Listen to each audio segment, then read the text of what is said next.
Well, continuing on with the subject of the Shield, before we ever heard a word from Seth Rollins on Raw, we got a chance to see what remains of the Hounds of Justice. Triple H said that the Shield failed to adapt, so they were doomed to perish. Well, apparently nobody sent the damn memo to Dean Ambrose and Roman Reigns because Ambrose went full-on psycho and Roman Reigns went full-on badass in their quest for revenge. It may have taken a new form, but it's very clear that the war for power is not over. So, what are you guys thinking about this Game of Thrones?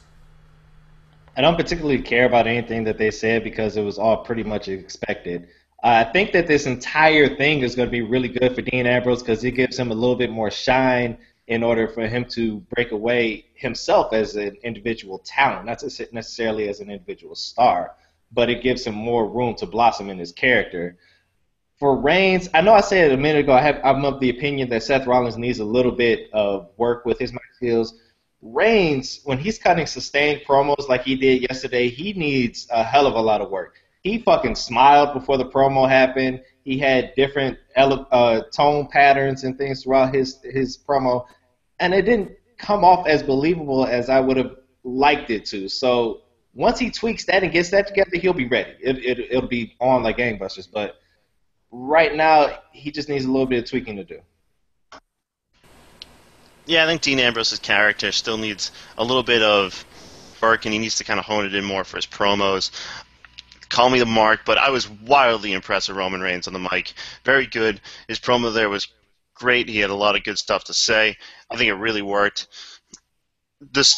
We knew that this was kind of coming, this kind of promo, so I'm glad they just executed it well. Went out. I didn't particularly love showing Seth Rollins, like watching him in the back. Like I thought that was kind of Bush League, but overall, good promo from both guys. Again, like to see Dean Ambrose kind of get more comfortable in that psychotic role and kind of make it so that the promo can flow and you don't drop the microphone accidentally and that whole deal. And Roman Reigns getting better on the mic there. I like the little Game of Thrones thing. Clearly listens to the podcast, so hi to him. And I also like the idea of him just he plays a badass really well, even on the mic. Like, he doesn't get credit for that. His badass character carries over to the mic, and he can just, in 3 lines, he can say enough to sell a story, which really puts him at an advantage compared to the other guys. So, good promo here. Really liked it. Well, if he listens to the podcast, why aren't you in jail right now? I don't understand. I said, didn't I say that I did not think we had to address that kind of stuff on air? Okay, so I guess that's a continuing legal situation that... I'm going to plead the fifth on that one, to use a good old J-Dub reference. Damn, that's 2 legal situations on this show. Oh yeah, Brandon, we haven't forgot. We'll get there. Bunch of damn felons. Cool. Yeah, I think that Ambrose promo was a bit, I wouldn't say sloppy. I thought that the mic work was good. I just thought that it came off a bit, I guess, cheesy. But, whatever. I think that it works for Dean Ambrose. He's an absolute nut. They kind of portrayed him as he was unintelligent. I don't know how I feel about that. Ever since the Shield first started, I always thought that he was the leader. He was a bit, unhinged, but it was a good unhinged. It was almost like a Joker kind of deal. I could see him. I can't see anybody leading Batman's rogues galleries but Joker. He's the only guy I could see doing that. So I kind of view, I almost said Heath Ledger. I kind of view Dean Ambrose as that kind of guy. I'm not trying to compare him to that, although he is pretty damn good. Roman Reigns does exactly what I want to see in a wrestler. Too many times you see these guys cutting 20-minute promos, and it takes them, when they get to 19 minutes and 50 seconds, they finally make their point. Him, it just takes 3-4 sentences, and you always get a decent line. I really like the line that he had, Randy Orton, by the time I'm done with you, you're not going to be the face of the WWE, you're going to be the ass of the WWE. Whether somebody wrote it for him or whether he came up with it, I thought it was perfect for him. So, yeah, great promo by everybody involved. Yeah, I really enjoyed this promo, especially Dean Ambrose, obviously. He's going back into that psycho gimmick that he used to do in the indie scene, which I really enjoy, and I can't wait for that, if he indeed goes that way. And Roman Reigns, I mean, he did his job. I didn't love it, but I didn't hate it, so he gets a pass from me. The ads at the company, though, I laughed a lot at that. I don't know why, I found it really funny. But Good promo from these two. I enjoyed it. I just wish Dean Ambrose ended the promo. I don't know why Roman Reigns had to end it. I just felt like it was sort of a letdown after what Dean Ambrose did, and then Roman Reigns came in. That's just me, but overall, really enjoyed the promo, and can't wait to see more. Because Roman Reigns has the whole, like, drop the motherfucking mic and let's get the fuck out of here thing, and you can't do that if Dean Ambrose has to pick it up. Ambrose, hid it away, though. Ambrose also did it. They both did it. So, he did do it. Yeah. Well, first off, I love the Game of Thrones reference from Roman Reigns. That's my favorite show on TV right now. And I actually brought up comparisons to the show a few weeks ago, and it's nice to see the WWE acknowledge that comparison. And that was a much better usage of Game of Thrones than JBL comparing fucking Hornswoggle to Tyrion Lannister. Don't you ever in your life do that shit again. Okay? Now that we got that out of the way, I digress. Moving on. That was a great segment with them calling out Seth Rollins. And as awesome as Roman Reigns is, Dean Ambrose, I can't even say his promo stole the show because that wouldn't even do it justice. Because stealing, that's something you do at a fucking candy bar at the corner store. That was fucking grand larceny. That was embezzlement. He put Bernie Madoff to shame with that promo. That dude is friggin' psycho. And Charlie, I vehemently disagree with you because the way that I see things, Dean Ambrose knows that perfect balance to strike where he knows exactly how far to go to maximize the effectiveness of his psycho gimmick, but he doesn't go too far to the point where he crosses the line where it seems goofy. And as far as Roman Reigns is concerned, he hit his marks too. I love the line, you never tug on Superman's cape, you never piss in the wind, and you never stab your brothers in the back. And also that line about him turning Randy Orton from the face to the ass of WWE. That was all nice stuff there. And one thing that I noticed about Dean Ambrose, Roman Reigns, and Seth Rollins was that I was on the edge of my seat all throughout Monday Night Raw, just waiting to see what they had to say. And when everything was said and done, I loved every single bit of it. We were all on this show not too long ago wondering what the Shield was going to do if and when they beat Evolution. And I think it was you, David, that said that Evolution, aka Triple H, he was the great evil. So it's not much more justice that they could find from that point on.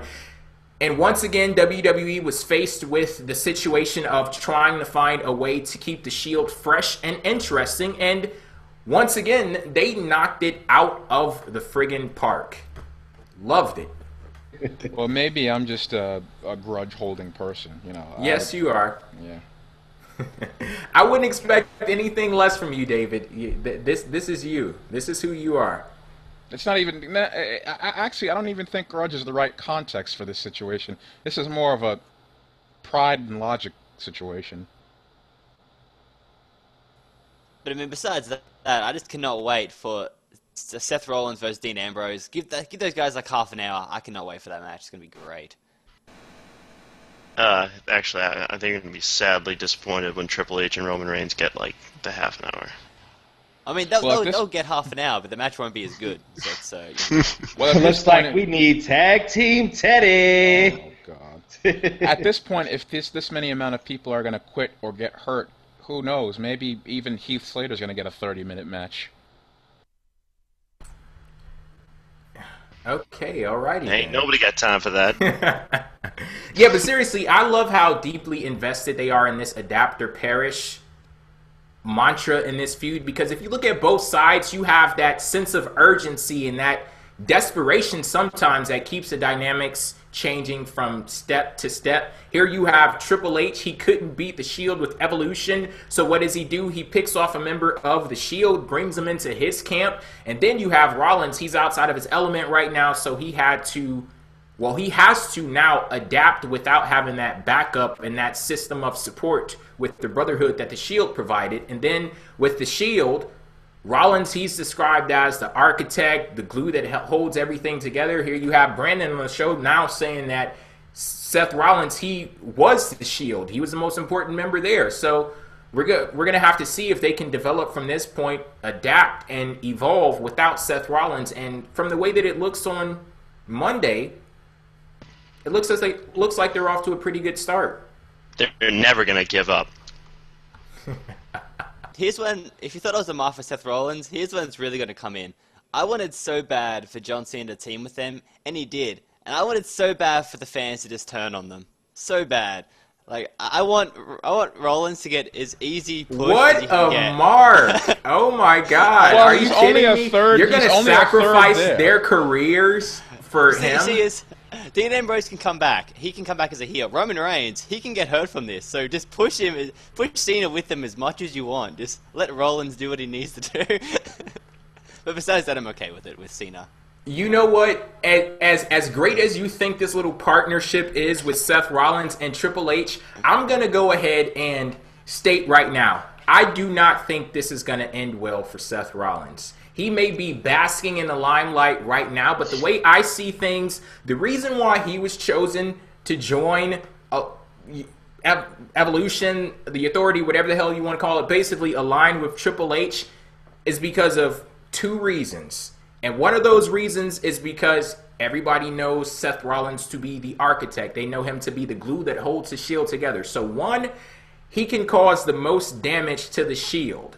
And 2, he's the least threatening to Triple H. Because if you look at Dean Ambrose, you don't like, if we're looking at this from a kayfabe perspective, if you look at somebody like Dean Ambrose, you don't want this guy in your immediate vicinity. You don't want to have to instill trust in this dude because he's a fucking nutcase. And then on the other side of things, Roman Reigns, yeah, he is the golden boy. We were all sitting here on the show, or most of us were sitting here on the show talking about how Roman Reigns would have been the best fit for Evolution. In Triple H's eyes, with everybody else seeing Roman Reigns as the best fit for Evolution, that made him the worst fit for Evolution because we throw these names on him like the next big thing, the golden boy, he's the hot prospect, he has all of this potential. What did Triple H do to the last person that had potential in Evolution? Or that time when that person realized that potential? That was years ago. Are you kidding? He's not nowhere near the same place. I don't know if you can make that comparison. Are we talking about the same Triple H? Yeah, the same Triple H that just allowed Randy to carry around the titles for the past 6 months, or I'm sorry, for 6 months after SummerSlam. Until he wanted him. Because do you remember he told Randy Orton before WrestleMania he would kick his ass and take the titles from him? And that pursuit lasted all of 2 weeks. Come on now, Jay. But are you really going to sit here and say that Triple H does... Like, is your position that Triple H does not have an ego? Didn't say that. But my position is Triple H don't give a fuck about who's in the limelight right now. He's in a position where he's making money off of that person. And then he tried to use Randy Orton and Batista to win him the belt before the Shield turned. See, I think you're mixing things up here. I'm not talking about Triple H as, the WWE executive. I'm talking about Triple H, the wrestler, as far as it relates to storyline. Because I don't see any other reason why he wouldn't want somebody like a Roman Reigns and the Shield versus Seth Rollins. Well, Roman Reigns and Evolution versus Seth Rollins.